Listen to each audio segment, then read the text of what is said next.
Thanks చెప్తాను. అందరికీ నమస్కారం. చాలా సంవత్సరాలు బట్టి ఈ పైరసీ అనే మహమ్మారిని ఆ బారిన పడ్డా మేమంతా ఎలా తప్పించుకోవాలి, ఎలా బయటపడాలి అని చాలా వర్రీ అవుతుండేవాళ్ళం.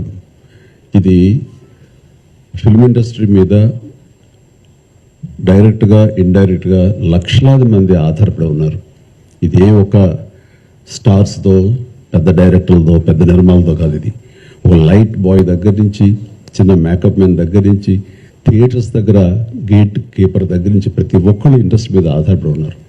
ఇంతమంది కష్టాన్ని ఒకడు అప్పనంగా వచ్చి దోచుకుంటుంటే, దౌర్జన్యంగా వాడు ఎదురు సవాళ్ళు విసురుతుంటే ఇది తట్టుకోలేని పరిస్థితి.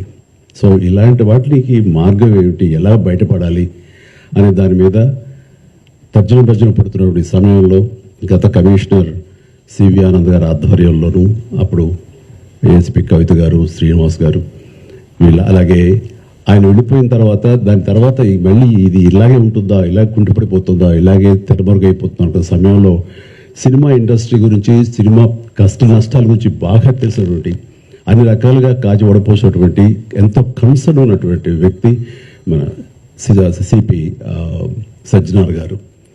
ఆయన చూపించిన చొరవకి, ఆయన పెర్సిస్టెంట్ ట్రయల్స్కి మిగతా ఆఫీసర్స్ అందరూ సహకరించిన దానికి ఈ రోజున ఎవడైతే ఛాలెంజ్, ఏ పైరేట్ అయితే కనుక ఛాలెంజ్ విసిరేయడో దమ్ముంటే చూసుకోండి అతన్ని ఈ రోజున పట్టుకోవడానికి వారు సహకరించారు.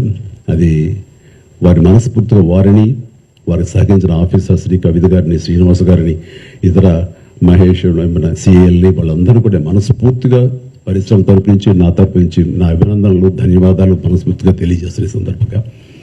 అండ్ ఆ తర్వాత ఇది ఇలాగే ఆగిపోకుండా కొనసాగే విధంగా పరిశ్రమ ఒక్కటిగా ఉంటూ, ఆరు సినిమా తీసావు, రిలీజ్ అయిపోయింది, దానికి మన బాధ లేదు అనుకోకుండా ప్రతి ఒక్కరు కూడా ఇది మన పరిశ్రమ, ఇక్కడ ఎంతో లబ్ధి పొందాము, దీనివల్ల మనం అభివృద్ధిలోకి వచ్చాము, దీన్ని కాపాడవలసిన బాధ్యత మన అందరికీ ఉందని ఒక సంఘటితంగా ఒక్కటై పోలీసు వారిని ఆశ్రయించి వాళ్ళ సహకారం తీసుకుంటూ, వాళ్ళకి మనం కాంప్లిమెంట్ చేస్తూ ఇలా ఒకరొకరు సమయపరుచుకుంటే కనుక ఖచ్చితంగా ఇది ఏదో రోజుకి ఇది రూపం ఆపడానికి మన ప్రయత్నం మనం చేయొచ్చు. అండ్ ఇది ఈ రోజున గ్రేట్ అచీవ్మెంట్, ఈ ఐబొమ్మ నిర్వాహకుని పట్టుకోవటం. అలాగే last time Madras Tamil blasters అని అతన్ని పట్టుకోవటం. అలాగే లాస్ట్ టైం మనకి సివి ఆనంద్ గారు చెప్పిన దాని ప్రకారం ఒక 22 ఏళ్ల కుర్రవాడు, ఇంటర్మీడియట్ చదివిన కుర్రవాడు, బీహార్ నుంచి వాడు దాదాపుగా ఎన్నో వందల సినిమాలు వాడు పైరసీ చేసి ఎంతో పెద్ద నష్టం కలిగజేశాడు.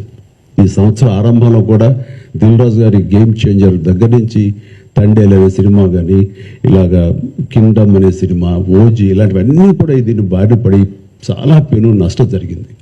రేపొద్దున రాజమౌళి గారు చాలా పెద్ద సినిమా తీయబోతున్నారు. ఆయన అలాంటి వ్యక్తి మూలంగా మన తెలుగు సినిమా ఖ్యాతి ఖండాంతరాలకి వెళుతుంది. అలాంటి జరుగుతున్నప్పుడు ఇది పెను సవాల్గా ఉంటుంది, పెను ముప్పుగా ఉంటుంది కూడా మనకి. సో మనల్ని అర్థం చేసుకున్నారు, మా బాధను అర్థం చేసుకున్నారు. ఇవన్నీ సాధించాల్సింది ప్రభుత్వాలు, అక్కడ పోలీస్ డిపార్ట్మెంట్లు. సో వాళ్ళు చేసి చక్కగా చేసి ఎంతో సమర్థవంతంగా ఈ సహకరించి ఇది రాబట్టినందుకు మనస్ఫూర్తిగా మరొకసారి ధన్యవాదాలు తెలియజేసుకున్నాను. జై హింద్.